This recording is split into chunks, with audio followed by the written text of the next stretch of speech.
Parler déchets, c'est permettre aussi aux gens de comprendre comment ils consomment. Et donc de rentrer aussi avec eux, avec des interrogations. Est-ce que j'en ai besoin? Est-ce que je peux consommer différemment? Sachant que ça n'est pas de notre responsabilité d'élus que de les culpabiliser sur la manière dont ils consomment. Par contre, nous, notre responsabilité, c'est bien de leur offrir la possibilité derrière de mettre au bon endroit le dernier déchet qu'ils ont dans les mains.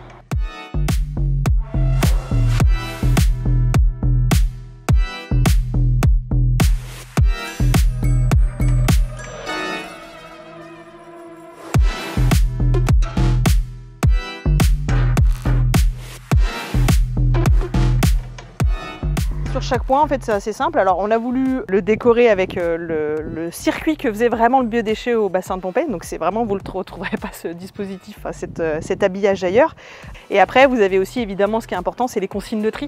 Voilà, pour que les gens puissent bien savoir ce qu'il faut mettre dedans. L'expérimentation a démarré il y a plus de 2 ans. On a voulu aussi tester si c'était le bon dispositif, les périodes de lavage, si les consignes étaient bien comprises.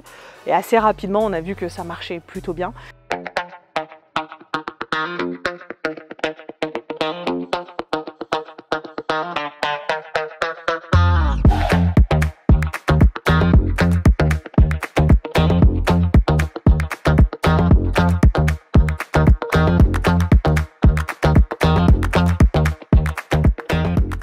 Quelque part, les habitants récupèrent le fruit de leur tri.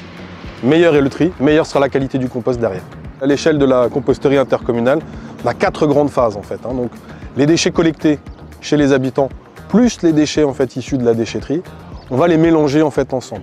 On arrive à la 2e phase, qui s'appelle la phase de fermentation.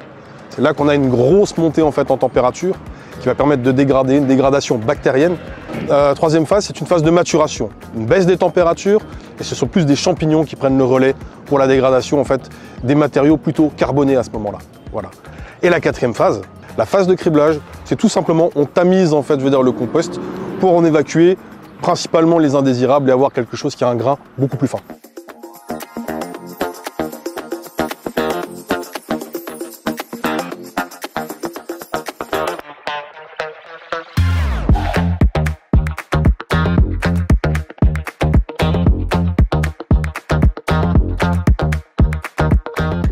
Ça va faire une dizaine d'années, effectivement, qu'elle est là, qu'elle fonctionne. Les tonnages d'ordures ménagères ont fortement diminué. La première année de mise en place de l'Atomy, on a fait moins 15%.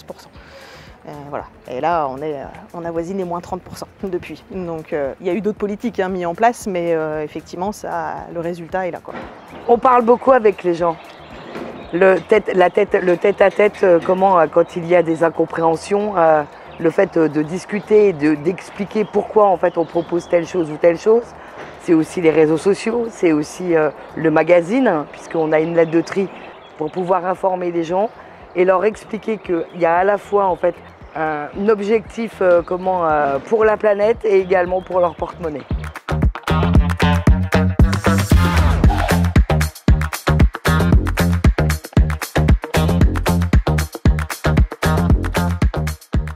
Avant, plus votre collecteur collectait, plus il était payé.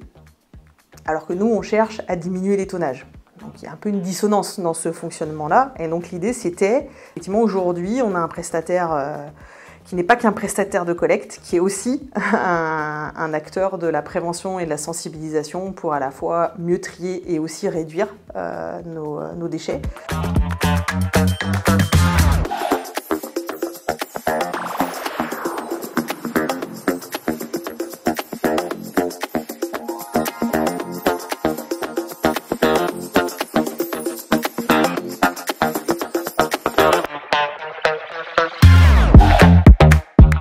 Nos bennes qu'on appelait ou qu'on appelle communément le tout venant ou le résiduel, nous le message qu'on a mis dessus c'est est-ce que vous avez tout trié? Vous allez avoir le classique, le bois, le métal, le plâtre, le gravat, etc. Et vous avez aussi aujourd'hui, c'est ce qui commence à arriver, c'est du tri par usage. Donc la dernière filière qu'on a mis en place, c'est tout ce qui est sport et loisirs.